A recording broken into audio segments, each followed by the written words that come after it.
everybody, and thank you for joining me for this light novel review. In this video, I'm going to be talking about the latest in Nisioisin's Monogatari series, and that is Koimonogatari. This one released officially in English by Vertical with a translation by Daniel Joseph and artwork by Vofan. If you want to pick up your own copy, I do have links to Amazon and the book depository in the description down below. Now, this volume is notable for a couple of reasons. First off, it is the end of Season 2 of the Monogatari series. Generally speaking, I guess, not typically in light novels we talk about arcs, but a lot of the Monogatari series sort of feel like they're self-contained, but certainly in this second season, there have been some little story tidbits and hanging, sort of dangling ideas that have been toyed around with, and this book goes a long way to kind of wrapping all of those things up. So in this book, yeah, it really does make sense that we would consider this the end of Season 2. And it's also notable because of its narrator. For the first time, we have an adult narrating the series, which is different, but even more different is the person who is narrating this one. None other than the swindler and the dastardly jerk who swindled Sendrugahara's family, sent them into poverty, got her parents divorced, and, well, just, was generally an antagonist for a good part of this series. And in fact, his actions actually sort of set off the main problem that this book seems to fix, and that, of course, is Deishu Kaiki. In this book, Sendrugahara approaches Kaiki because, to her mind, and let's face it, given history, she's not all that wrong. If anyone can trick a god, if anyone can swindle a god and make them leave Sendrugahara and Araragi and Shinobu alone, it's going to be Kaiki. And of course, the god that he has to swindle is Nadeko. We remember her from Otori Monogatari, where she became a snake god and kind of gleefully decided that she was going to murder Sendrugahara, Araragi, and Shinobu after they graduate. And so, obviously, Sendrugahara doesn't want this to happen, and so she approaches Kaiki to try and find a way to cheat their way out of the whole situation. Now, we know from Hana Monogatari, which of course focused on Kanbeiru and was part of this season, that the characters don't die after graduation, because her book was set actually after graduation, and I'm pretty sure she would have mentioned the grisly deaths of her senpais, but she didn't. In fact, she said they had graduated and moved on, so yeah, we kind of know that they're not going to die, and there's a couple of other sort of trailing sort of storylines, one of them being, of course, in Oni Monogatari, which was the last book in this series. Shinobu, it focused on her, and then at the end, we have Araragi talking to Ogi, who is sort of this mysterious character that has arrived during this season and claims to be related to Oshino, who, of course, was the one that, well, helped. I didn't do anything. They just went and helped themselves, saved themselves. I didn't save anybody. Yeah. Anyway, he was sort of the mentor character in the first season of Monogatari. In Oni, we kind of see Araragi talking to Ogi, and we get this idea that Araragi is suspicious of her. Like, he has his doubts about this girl and who she is and what her motives might be. And so we have these kind of trailing lines that all sort of come down to this book. How do Sendrugahara, Araragi, and Shinobu survive, seeing as how we know that Araragi and Shinobu cannot defeat Nadeko? What happens to Nadeko? Does she stay a snake god? Who really knows? And yeah, what's the deal? Does Araragi know that there's something up with Ogi? What's all that about? I've said in a number of my videos in reviewing the Monogatari series that Season 2 so far has been my favorite, and that I have in particular enjoyed the books that were narrated by people other than Araragi. Now, maybe that's just because I'm a little tired of Araragi after so many books in Season 1 and, a couple in Season 2, but I think it's also because reading the books from other people's points of view gives us a fresh perspective on what we have already been told, whether it be about a specific person or about specific events in the past. I have to say that Koimonogatari is probably one of, if not my favorite, book of this series so far. There's something about Kaiki's character that it's very interesting that you can have a character who is made to be so despicable and really not worthy of redemption in a lot of ways, that you actually end up liking him.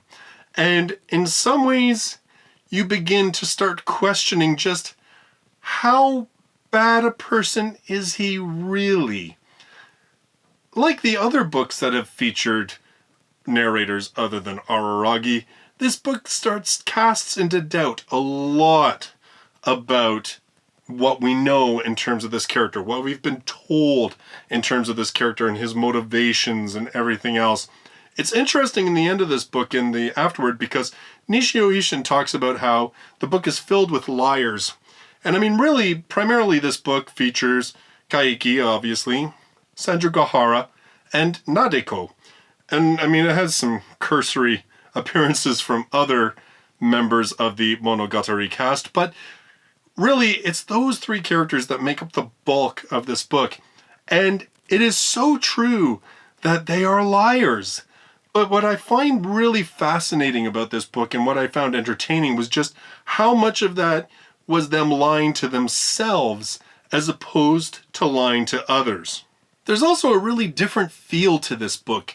Because Kaiki's been sort of brought into this situation, even though he was there to kind of start the whole thing. I mean, he was the one that proliferated the town with these fake charms that eventually led to Nadeko kind of getting actually cursed or involved with aberrations. He really doesn't know much about what's going on. He was basically told to get out of town and never come back, which we're pretty much given, the impression that he has stayed true to. So he doesn't know what's been going on. He doesn't even know who Nadeko is. He doesn't know what's happened to her. He has no idea why she would even become a snake god. And so the bulk of the book is actually this investigation. It's almost like, I wouldn't say it's a detective novel, because it's not really, but it is very interesting to see how this con man essentially starts laying out his plans for the con.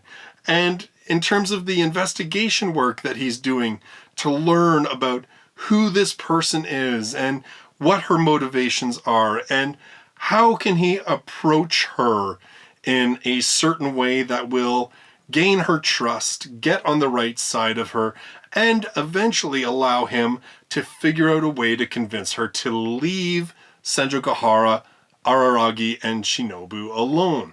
It's also kind of fun and interesting and, in some ways, almost a relief to read a book that is being narrated by an adult. We don't get Araragi's fetish type asides that we do in a lot of the other books.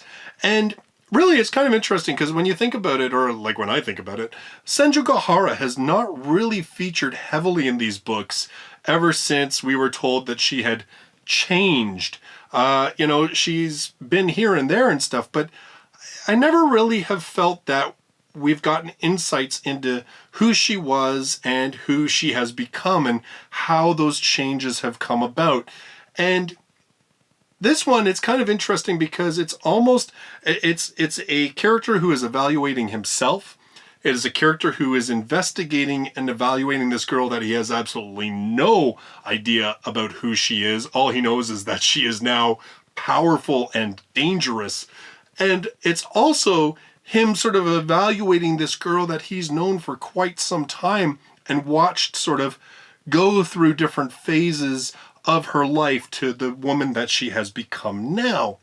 And as I said, it gives you a lot of insight into these characters that really lacks, I think, in a lot of the books when Araragi is the narrator. I also feel that even Nadeko's own book, Otori Monogatari, there's a lot of things that Nadeko herself lied to herself about and overlooked and wouldn't discuss. And you realize just how much she was an unreliable narrator when it came to that book because of the things that Kaiki discovers about her, because of the conversations that he has with her.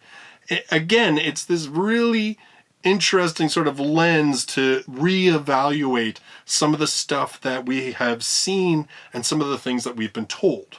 I also love the ultimate message of this book, which, when you talk about a lot of supernatural books, some of the better ones, some of the best ones, they really have a good comment about human nature, but in the way that they kind of manipulate it through that paranormal lens. And I really kind of loved the whole message that this one had about, the lies that we tell ourselves and the things that we hide the most from people. And I don't want to spoil it, but, as a little bit of a hint, sometimes we don't hide all the bad stuff, the stuff that we hide the most, the stuff that we hold closest within ourselves that we don't share with others, isn't necessarily our worst deeds or greatest sins. And I really loved that message in this book, and I loved that idea in this book, and that, the end of this book, the way things are solved, I mean, it's sort of typical Nisioisin.